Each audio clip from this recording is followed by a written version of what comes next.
Halo adik-adik, selamat datang kembali di sekolah minggu. Yuk sama-sama siapkan hati kita untuk mendengarkan firman Tuhan. Sebelum mulai, mari kita sama-sama berdoa. Tuhan Yesus Kristus, terima kasih atas segala berkat-Mu. Sebentar lagi kami akan mendengarkan firman-Mu Tuhan.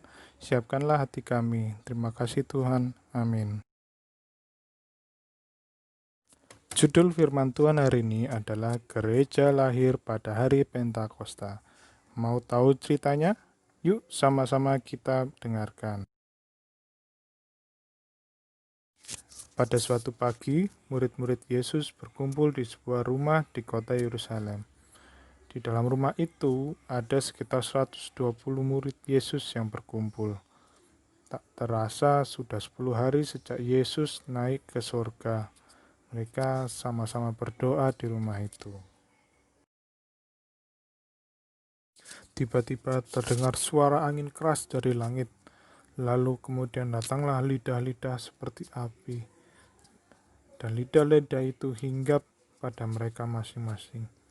Ternyata lidah-lidah itu adalah Roh Kudus. Waktu Roh Kudus hadir dan masuk inilah disebutkan sebagai kelahiran gereja. Ketika Roh Kudus diam di setiap orang percaya pada Tuhan Yesus dan menjadi satu keluarga Tuhan. Di Yerusalem lagi banyak orang Yahudi berkumpul dari berbagai tempat. Karena suara angin keras itu, maka berkumpullah mereka mendatangi sumber suara tersebut, dan mereka melihat murid-murid Kristus berbicara dalam berbagai-bagai macam bahasa. Mereka takjub sebab mereka bisa mendengar murid-murid berbicara dalam bahasa mereka sendiri, dan heran bagaimana mungkin ini terjadi. Namun ada juga orang-orang yang tidak suka dan bilang mereka mabuk karena anggur. Orang-orang ini tidak mabuk, kata Petrus. Ini juga masih jam 9 pagi. Kalian semua menyaksikan apa yang Nabi Yoel katakan. Dalam hari terakhir Tuhan akan melimpahkan rohnya ke semua orang percaya. Yesus dari Nazaret memberitakan mukjizat-mukjizat sebagai tanda dia diutus Tuhan.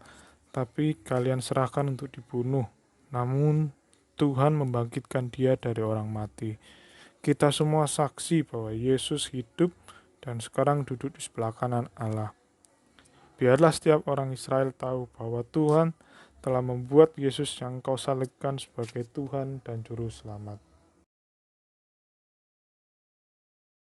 Ketika orang-orang mendengar ini, hati mereka sangat terharu. Lalu bertanya kepada Petrus dan rasul-rasul yang lain, "Apa yang harus kami perbuat, saudara-saudara?"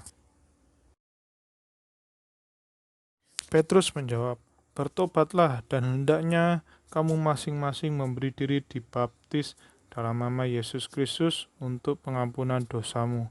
Maka kamu akan menerima karunia Roh Kudus. Janji ini untukmu dan anak-anakmu dan siapapun yang Tuhan panggil." Dan yang menerima perkataan itu dibaptis di hari itu juga sekitar 3.000 orang. Sekian cerita hari ini adik-adik. Kak Angga mau menambahkan beberapa hal. Setiap orang yang sudah percaya dan menerima Tuhan Yesus sebagai Tuhan dan Juru Selamatnya, maka Roh Kudus sudah ada dalam orang itu. Karena yang membuka hati kita dari awal adalah Roh Kudus itu sendiri. Jadi tidak ada istilah baptisan Roh Kudus yang terpisah, itu sudah otomatis. Kemudian ketika Roh Kudus membuat murid-murid Yesus berbicara dalam berbagai bahasa, itu berbeda dengan orang-orang yang suka bilang bahasa roh yang malah seringkali tidak bisa dimengerti. Dan yang terakhir, Roh Kudus dalam hati kita ingin mendorong kita untuk bersaksi, bercerita mengenai kebaikan Tuhan seperti yang murid-murid Tuhan Yesus lakukan di hari Pentakosta ini. Dan Roh Kudus juga ingin menuntun kita semakin bertumbuh dan menyerupai Kristus dengan belajar, berdoa, dan merenungkan firman Tuhan. Mari kita sama-sama tutup dalam doa. Tuhan Yesus, Allah Roh Kudus, kami bersyukur atas firman-Mu hari ini. Kami sudah belajar bagaimana Roh Kudus yang memberikan kekuatan pada murid-murid untuk berani bersaksi memberitakan Injil Tuhan Yesus kepada orang-orang. Kami juga berdoa memohon pertolongan-Mu agar kami bisa seperti murid-murid, kami bisa berani bercerita mengenai kebaikan Tuhan dalam hidup kami kepada teman-teman kami ataupun keluarga kami dimanapun kami berada ya Tuhan. Kiranya Engkau boleh pimpin kami terus agar kami semakin lama bertumbuh seperti Tuhan Yesus.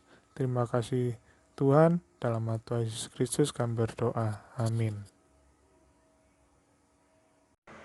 Nah, berikut ini ada persembahan pujian dari teman-teman kelas 4.